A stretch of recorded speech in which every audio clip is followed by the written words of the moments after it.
This is a Fox News alert right now. Secretary of War Pete Hegseth is addressing top military leaders in Quantico. Let's listen in. This crowd knows that.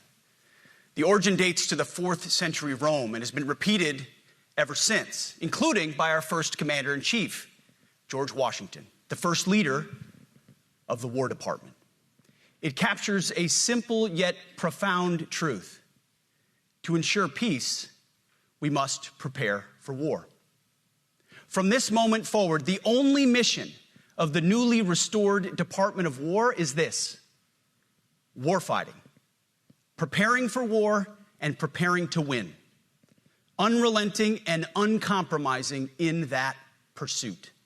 Not because we want war, no one here wants war, but it's because we love peace. We love peace for our fellow citizens. They deserve peace, and they rightfully expect us to deliver it. Our number one job, of course, is to be strong so that we can prevent war in the first place. The president talks about it all the time. It's called peace through strength. And as history teaches us, the only people who actually deserve peace are those who are willing to wage war to defend it. That's why pacifism is so naive and dangerous. It ignores human nature and it ignores human history. Either you protect your people and your sovereignty, or you will be subservient to something or someone. It's a truth as old as time. And since waging war is so costly in blood and treasure, we owe our republic a military that will win any war we choose or any war that is thrust upon us. Should our enemies choose foolishly to challenge us, they will be crushed by the violence, precision, and ferocity of the War Department. In other words, to our enemies, F-A-F-O. If necessary, our troops can translate that for you. Another way to put it is peace through strength, brought to you by the warrior ethos. And we are restoring both. As President Trump has said, and he's right, we have the strongest, most powerful, most lethal, and most prepared military on the planet. That is true, full stop. Nobody can touch us. It's not even close. This is true largely because of the historic investments that he made in his first term, and we will continue in this term. But it's also true because of the leaders in this room and the incredible troops that you all lead. But the world, and as the chairman mentioned, our enemies get a vote. You feel it, I feel it. This is a moment of urgency, mounting urgency. Enemies gather, threats grow. There is no time for games. We must be prepared. If we're going to prevent and avoid war, we must prepare now. We are the strength part of peace through strength. And either we're ready to win or we are not. You see, this urgent moment, of course, requires more troops, more munitions, more drones, more Patriots, more submarines, more B-21 bombers. It requires more innovation, more AI in everything and ahead of the curve. More cyber effects, more counter-UAS, more space, more speed. America is the strongest, but we need to get stronger and quickly. The time is now, and the cause is urgent. The moment requires restoring and refocusing our defense industrial base, our shipbuilding industry, and onshoring all critical components. It requires, as President Trump has done, getting our allies and partners to step up and share the burden. America cannot do everything. The free world requires allies with real hard power, real military leadership, and real military capabilities. The War Department is tackling and prioritizing all of these things. And I'll be giving a speech next month that'll showcase the speed, innovation, and generational acquisition reforms we are undertaking urgently. Likewise, the nature of the threats we face in our hemisphere and in deterring China is another speech for another day, coming soon. This speech today, as I drink my coffee, this speech Today is about people, and it's about culture. The topic today is about the nature of ourselves. Because no plan, no program, no reform, no formation will ultimately succeed unless we have the right people and the right culture at the War Department. If I've learned one core lesson in my 8 months in this job, it's that personnel is policy. Personnel is policy. The best way to take care of troops is to give them good leaders committed to the warfighting culture of the department. Not perfect leaders, good leaders. Competent, qualified, professional, agile, aggressive, innovative, risk-taking, apolitical, faithful to their oath and to the Constitution. Eugene Sledge, in his World War II memoir, wrote, quote, "War is brutish, inglorious, and a terrible waste. Combat leaves an indelible mark on those who are forced to endure it. The only redeeming factors are my comrades' incredible bravery and their devotion to each other." In combat, there are thousands of variables, as I learned in Iraq and Afghanistan, and as so many of you did in so many more places. Leaders can only control about 3 of them. You control how well you're trained, mostly how well you're equipped, and the last variable is how well you lead. After that, you're on your own. Our warfighters are entitled to be led by the best and most capable leaders. That is who we need you all to be. Even then, in combat, even if you do everything right, you may still lose people because the enemy always gets a vote. We have a sacred duty to ensure that our warriors are led by the most capable and qualified combat leaders. This is one thing you and I can control, and we owe it to the force to deliver it. For too long, we have simply not done that. The military has been forced by foolish and reckless politicians to focus on the wrong things. In many ways, this speech is about fixing decades of decay. Some of it obvious, some of it hidden. Or as the chairman has put it, we are clearing out the debris, removing the distractions, clearing the way for leaders to be leaders. You might say we're ending the war on warriors. I heard someone wrote a book about that. For too long, we've promoted too many uniformed leaders for the wrong reasons, based on their race, based on gender quotas, based on historic so-called firsts. We've pretended that combat arms and non-combat arms are the same thing. We've weeded out so-called toxic leaders under the guise of double-blind psychology assessments, promoting risk-averse, go-along-to-get-along conformists instead. You name it, the department did it. Foolish and reckless political leaders set the wrong compass heading, and we lost our way. We became the woke department, but not anymore. Right now, I'm looking out at a sea of Americans who made a choice when they were young men and young women to do something most Americans will not, to serve something greater than yourselves, to fight for God and country, for freedom and the Constitution. You made a choice to serve when others did not, and I commend you. You are truly the best of America. But this does not mean, and this goes for all of us, that our path to this auditorium on this day was a straight line, or that the conditions of the formations we lead are where we want them to be. You love your country, and we love this uniform, which is why we must do better. We just have to be honest. We have to say with our mouths what we see with our eyes, to just tell it like it is in plain English, to point out the obvious things right in front of us. That's what leaders must do. We cannot go another day without directly addressing the plank in our own eye, without addressing the problems in our own commands and in our own formations. This administration has done a great deal from day one to remove the social justice, politically correct, and toxic ideological garbage that had infected our department, to rip out the politics. No more identity months, DEI offices, dudes in dresses. No more climate change worship. No more division, distraction, or gender delusions. No more debris.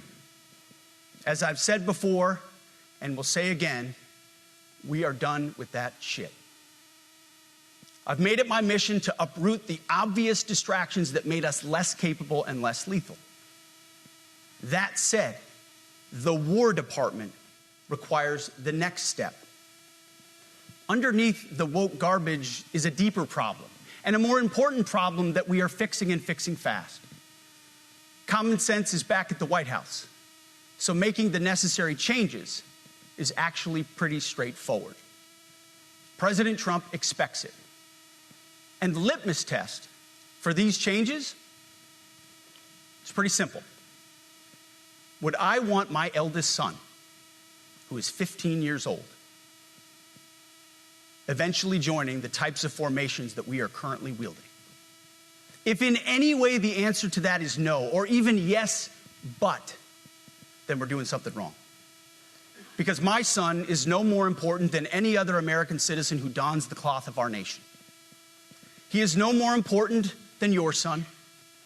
All precious souls made in the image and likeness of God.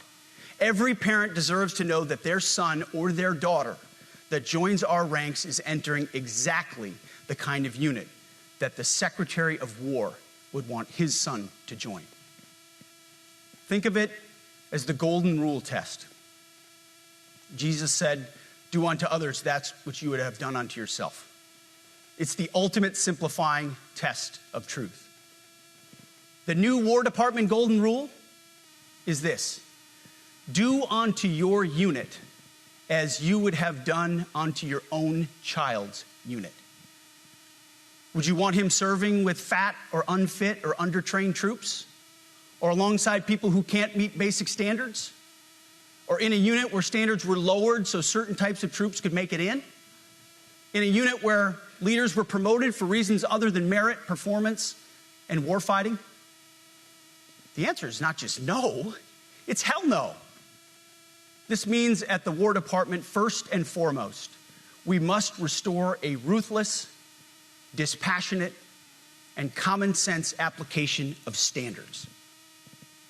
I don't want my son serving alongside troops who are out of shape, or in combat unit with females who can't meet the same combat arms physical standards as men, or troops who are not fully proficient on their assigned weapons, platform, or task, or under a leader who was the first, but not the best.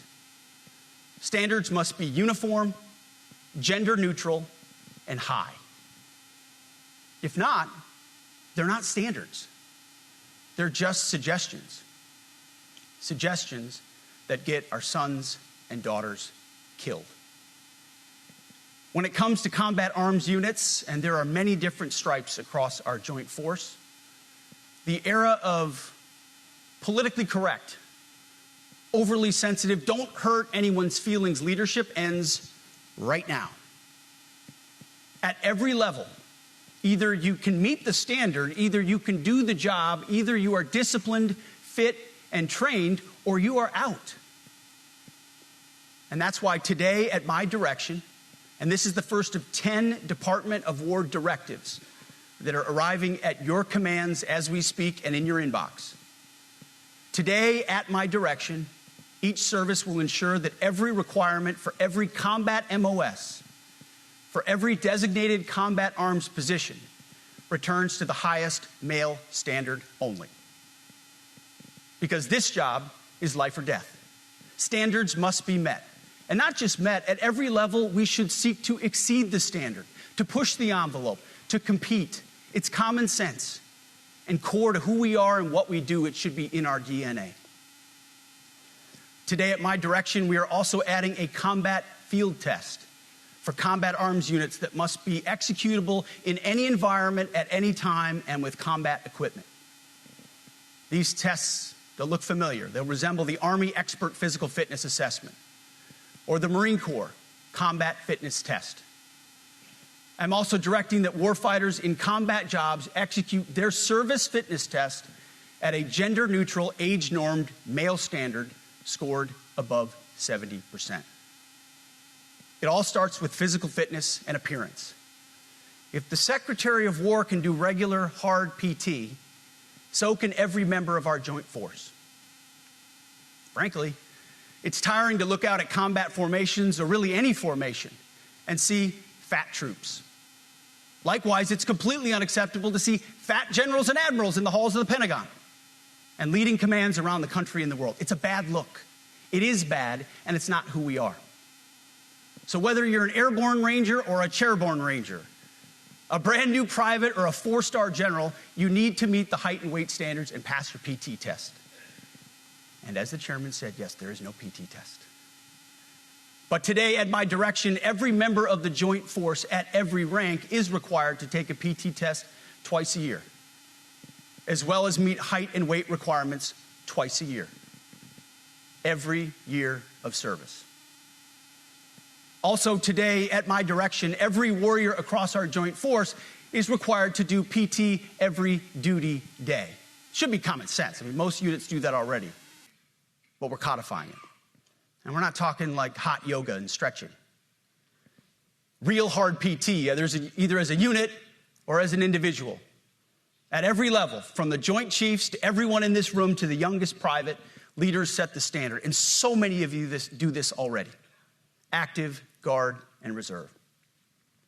This also means grooming standards. No more beards, long hair, superficial individual expression. We're going to cut our hair, shave our beards, and adhere to standards. Because it's like the broken windows theory of policing. It's like when you let the small stuff go, the big stuff eventually goes. So you have to address the small stuff. This is on duty, in the field, and in the rear. If you want a beard, you can join Special Forces. If not, then shave. We don't have a military full of Nordic pagans. But unfortunately, we have had leaders who either refuse to call BS and enforce standards, or leaders who felt like they were not allowed to enforce standards. Both are unacceptable. And that's why today, at my direction, the era of unprofessional appearance is over. No more beardos. The era of rampant and ridiculous shaving profiles is done. Simply put, if you do not meet the male-level physical standards for combat positions, cannot pass a PT test, or don't want to shave and look professional, it's time for a new position or a new profession. I sincerely appreciate the proactive efforts the secretaries have already taken in some of those areas, service secretaries. And these directives are intended to simply accelerate those efforts. On the topic of standards, allow me a few words to talk about toxic leaders. Upholding and demanding high standards is not toxic. Enforcing high standards, not toxic leadership. Leading warfighters toward the goals of high, gender-neutral, and uncompromising standards in order to forge a cohesive, formidable, and lethal Department of War is not toxic. It is our duty, consistent with our constitutional oath. Real toxic leadership is endangering subordinates with low standards. Real toxic leadership is promoting people based on immutable characteristics or quotas instead of based on merit. Real toxic leadership is promoting destructive ideologies that are an anathema to the Constitution and the laws of nature and nature's God, as Thomas Jefferson wrote in the Declaration of Independence. The definition of toxic has been turned upside down, and we're correcting that. That's why today, at my direction, we're undertaking a full review of the department's definitions of so-called toxic leadership, bullying, and hazing, to empower leaders to enforce standards without fear of retribution or second guessing. Of course, you can't do like nasty bullying and hazing. We're talking about words like bullying and hazing and toxic. They've been weaponized and bastardized inside our formations, undercutting commanders and NCOs. No more. Setting, achieving, and maintaining high standards is what you all do. And if that makes me toxic, then so be it. Second, today at our direction, we're ensuring that every service, every unit, every schoolhouse, and every form of professional military education conduct an immediate review of their standards. Now, we've done this in many places already, but today it goes across the entire Department of War.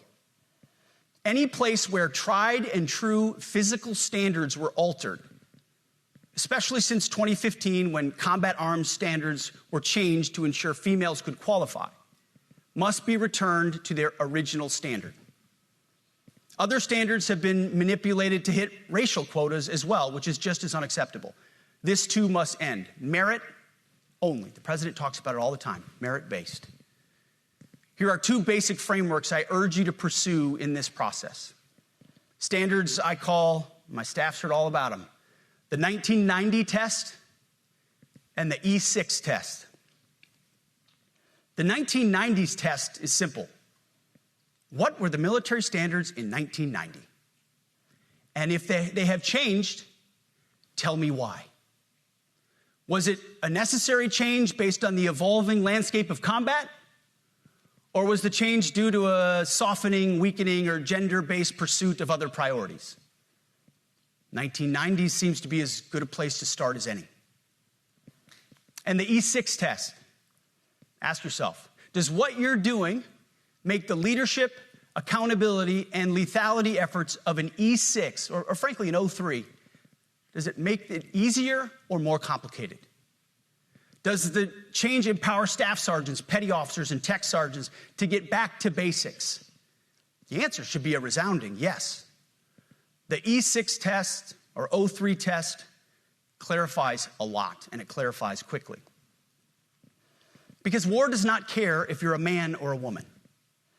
Neither does the enemy. Nor does the weight of your rucksack, the size of an artillery round, or the body weight of a casualty on the battlefield who must be carried. This, and I want to be very clear about this is not about preventing women from serving. We very much value the impact of female troops. Our female officers and NCOs are the absolute best in the world. But when it comes to any job that requires physical power to perform in combat, those physical standards must be high and gender neutral. If women can make it, excellent. If not, it is what it is.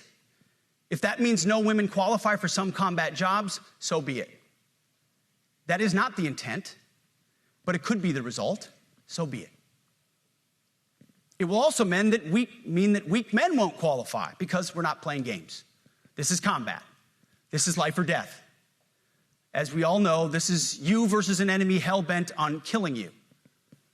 To be an effective, lethal fighting force, you must trust that the warrior alongside you in battle is capable, truly physically capable of doing what is necessary under fire. You know this is the only standard you would want for your kids and for your grandkids. Apply the War Department Golden Rule, the 1990 test, and the E6 test, and it's really hard to go wrong. Third, we are attacking and ending the walking on eggshells and zero defect command culture. A risk-averse culture means officers execute not to lose instead of to win. A risk-averse culture means NCOs are not empowered to enforce standards. Commanders and NCOs don't take necessary risks or make tough adjustments for fear of rocking the boat or making mistakes. A blemish-free record is what peacetime leaders covet the most, which is the worst of all incentives. We, as senior leaders, need to end the poisonous culture of risk aversion and empower our NCOs at all levels to enforce standards. Truth be told, for the most part, we don't need new standards. We just need to reestablish a culture where enforcing standards is possible. And that's why today, at my direction, I'm issuing new policies that will overhaul the IG, EO, and MEO processes. I call it the No More Walking on Eggshells policy. We are liberating commanders and NCOs. We are liberating you. We are overhauling an inspector general process, the IG, that has been weaponized, putting complainers, ideologues, and poor performers in the driver's seat. We're doing the same with the equal opportunity and military equal opportunity policies, the EO and MEO at our department. No more frivolous complaints, no more anonymous complaints, no more repeat complainants, no more smearing reputations, no more endless waiting, no more legal limbo, no more sidetracking careers, no more walking on eggshells. Of course, being a racist has been illegal in our formation since 1948. The same goes for sexual harassment. Both are wrong and illegal. Those kinds of infractions will be ruthlessly enforced. But telling someone to shave or get a haircut or to get in shape or to fix their uniform or to show up on time or to work hard, that's exactly the kind of discrimination we want. We are not civilians. You are not civilians. You are set apart for a distinct purpose. So we as a department need to stop acting and thinking like civilians and get back to basics and put the power back in the hands of commanders and NCOs. Commanders and NCOs who make life and death decisions. Commanders and NCOs who enforce standards and ensure readiness. Commanders and NCOs who in this War Department have to look in the mirror and they have to pass the golden rule test. My kids, your kids, America's sons and daughters. So I urge you all here today and those watching, take this guidance and run with it. The core of this speech is the 10 directives we're announcing today. They were written for you, for Army leadership, for Navy leadership, for Marine Corps leadership, for Air Force leadership, Space Force leadership. These directives are designed to take the monkey off your back and put you, the leadership, back in the driver's seat. Move out with urgency because we have your back. I have your back. And the Commander-in-Chief has your back. And when we give you this guidance, we know mistakes will be made. It's the nature of leadership. But you should not pay for earnest mistakes for your entire career. And that's why today, at my direction, we're making changes to the retention of adverse information on personnel records that will allow leaders with forgivable, earnest, or minor infractions to not be encumbered by those infractions in perpetuity. People make honest mistakes, and our mistakes should not define an entire career. Otherwise, we only try not to make mistakes, and that's not the business we're in. We need risk takers and aggressive leaders and a culture that supports you. Fourth, at the War Department, promotions across the Joint Force will be based on one thing: merit. Colorblind, gender-neutral, merit-based. The entire promotion process, including evaluations of warfighting capabilities, is being thoroughly re-examined. We've already done a lot in this area, but more changes are coming soon. We'll promote top-performing officers and NCOs faster and get rid of poor performers more quickly. Evaluations, education, and field exercises will become real evaluations, not box checks, for every one of us at every level. These same reforms happened before World War II as well. General George Marshall and Secretary of War Henry Stimson did the same thing. And we won a world war because of it. As it happens, when he started the job, Chairman Kane gave me a frame and a photo to hang in my office. A matching frame and photo hangs in his. It's a photo of Marshall and Stimson preparing for World War II. Those two leaders famously kept the door open between their offices for the entirety of the war. They worked together, civilian and uniform, every single day. Chairman Kane and I do the same. There is no daylight between us. Our doors are always open. Our job together is to ensure our military is led by the very best, ready to answer the nation's call. Fifth, as you have seen, and the media has obsessed over, I have fired a number of senior officers since taking over. The previous chairman, other members of the Joint Chiefs, combatant commanders, and other commanders. The rationale for me has been straightforward. It's nearly impossible to change a culture with the same people who helped create or even benefited from that culture. even if that culture was created by a previous president and previous secretary. My approach has been simple. When in doubt, assess the situation, follow your gut, and if it's the best for the military, make a change. We all serve at the pleasure of the president every single day. But in many ways, it's not their fault. It's not your fault. As foolish and reckless as the woke department was, those officers were following elected political leadership. An entire generation of generals and admirals were told that they must parrot the insane fallacy that, quote, our diversity is our strength.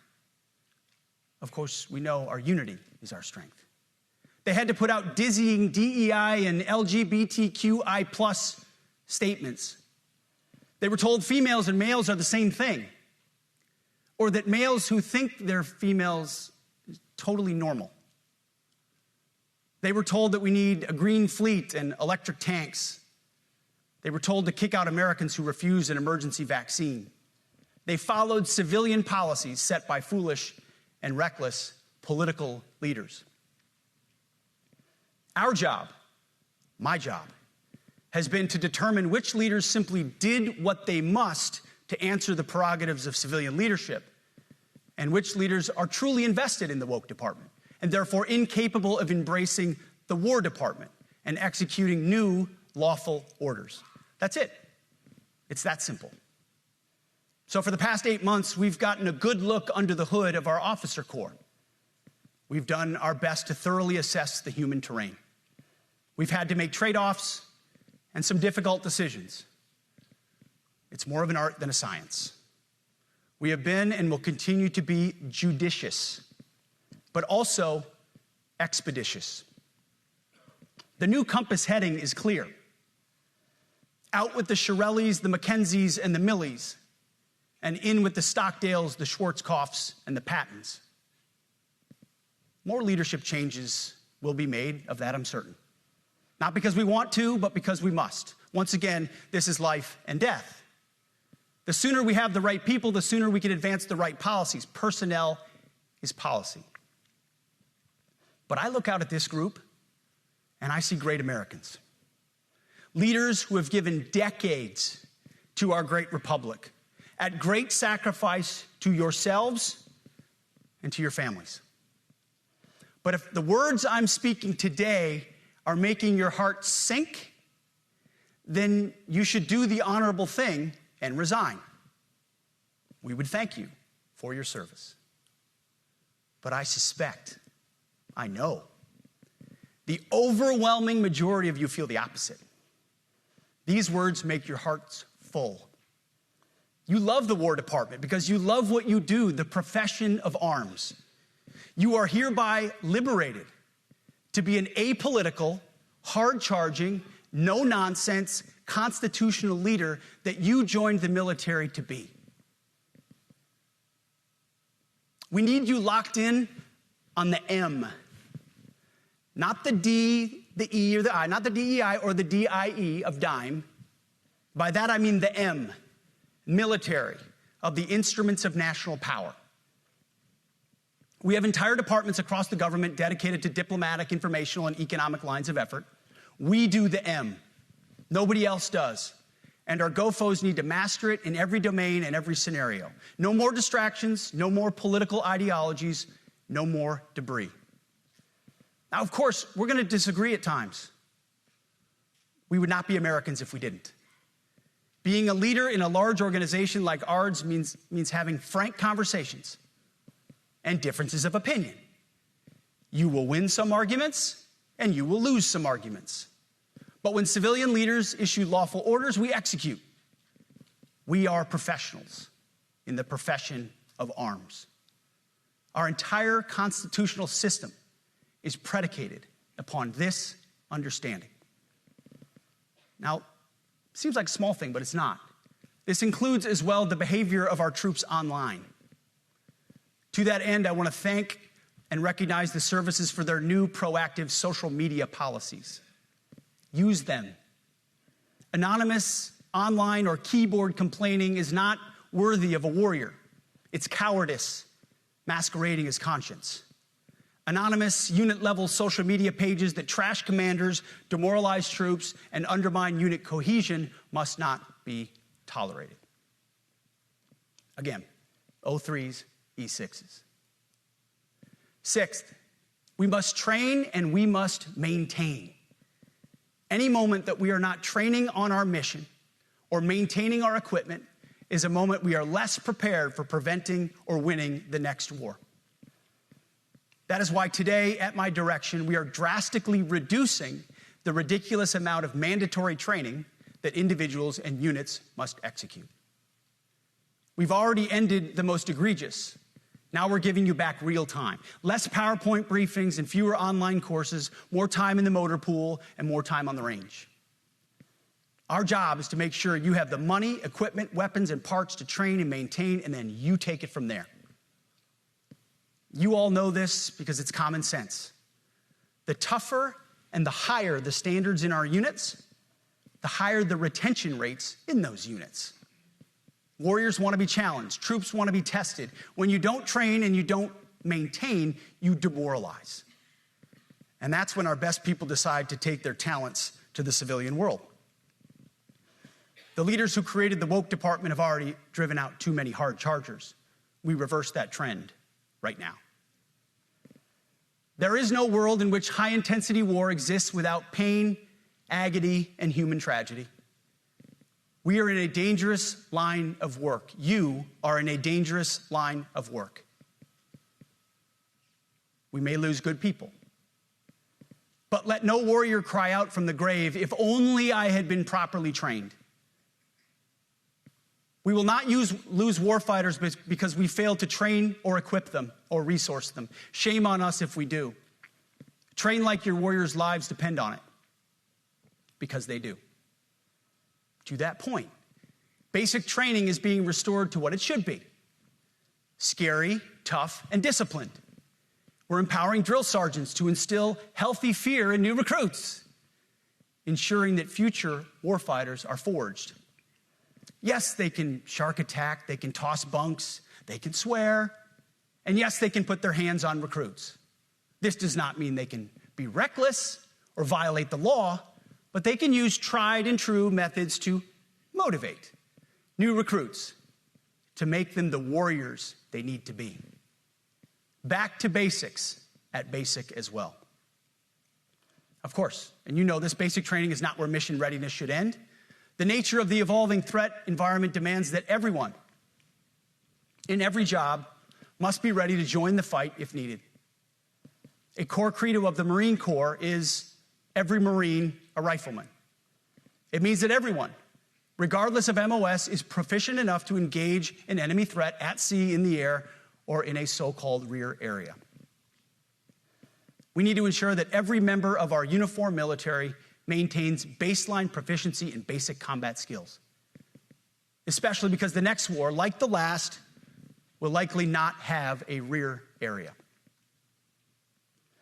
Finally, as President Trump rightly pointed out when he changed the department name, the United States has not won a major theater war since the name was changed to the Department of Defense in 1947. One conflict stands out in stark contrast: the Gulf War. Why? Well, there's a number of reasons, but it was a limited mission with overwhelming force and a clear end state. But why did we execute and win the Gulf War the way we did in 1991? There's two overwhelming reasons. One was President Ronald Reagan's military buildup gave an overwhelming advantage. And two, military and Pentagon leadership had previous formative battlefield experiences. The men who led this department during the Gulf War were mostly combat veterans of the Vietnam War. They said never again to mission creep or nebulous end states. The same holds true today. Our civilian and military leadership is chock full of veterans from Iraq and Afghanistan who say never again to nation building and nebulous end states. This clear-eyed view, all the way in the White House, combined with President Trump's military buildup, postures us for future victories if, and we will, and when we embrace the War Department. And we must. We are preparing every day. We have to be prepared for war, not for defense. We're training warriors, not defenders. We fight wars to win, not to defend. Defense is something you do all the time. It's inherently reactionary and can lead to overuse, overreach, and mission creep. War is something you do sparingly, on our own terms, and with clear aims. We fight to win. We unleash overwhelming and punishing violence on the enemy. We also don't fight with stupid rules of engagement. We untie the hands of our warfighters to intimidate, demoralize, hunt, and kill the enemies of our country. No more politically correct and overbearing rules of engagement. Just common sense, maximum lethality, and authority for warfighters. That's all I ever wanted as a platoon leader. And it's all my E6 squad leaders ever wanted, back to that E6 rule. We let our leaders fight their formations, and then we have their back. It's very simple, yet incredibly powerful. A few months ago, I was at the White House when President Trump announced his Liberation Day for America's trade policy. It was a landmark day. Well, today is another Liberation Day. The liberation of America's warriors, in name, in deed, and in authorities. You kill people and break things for a living. You are not politically correct and don't necessarily belong always in polite society. We are not an army of one. We are a joint force of millions of selfless Americans. We are warriors. We are purpose-built, not for fair weather, blue skies, or calm seas.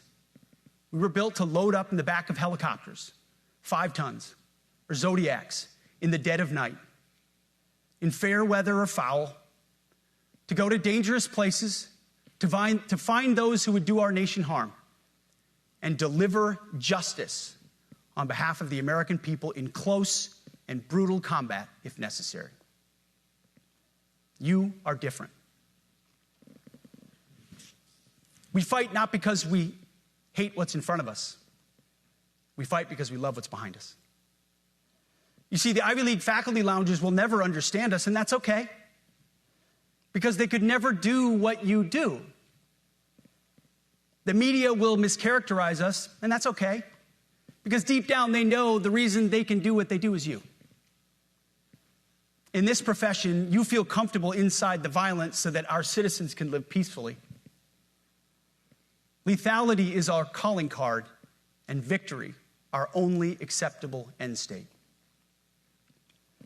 In closing, a few weeks ago, at our monthly Pentagon Christian prayer service, I recited a commander's prayer. It's a simple yet meaningful prayer for wisdom for commanders and leaders. I encourage you to look it up if you've never seen it. But the prayer, it ends like this. And most of all, Lord, please keep my soldiers safe. Lead them, guide them, protect them, watch over them. And as you gave all of yourself for me, help me give all of myself for them. And amen. I have prayed this prayer time since I've had the privilege of being your secretary. And I will continue to pray this prayer for each of you as you command and lead our nation's finest. Go forth and do good things, hard things. President Trump has your back, and so do I. And you'll hear from him shortly. Move out and draw fire, because we are the War Department. Godspeed. I'm Steve Doocy. I'm Brian Kilmeade. And I'm Ainsley Earhart. And click here to subscribe to the Fox News YouTube page to catch our hottest interviews and most compelling analysis.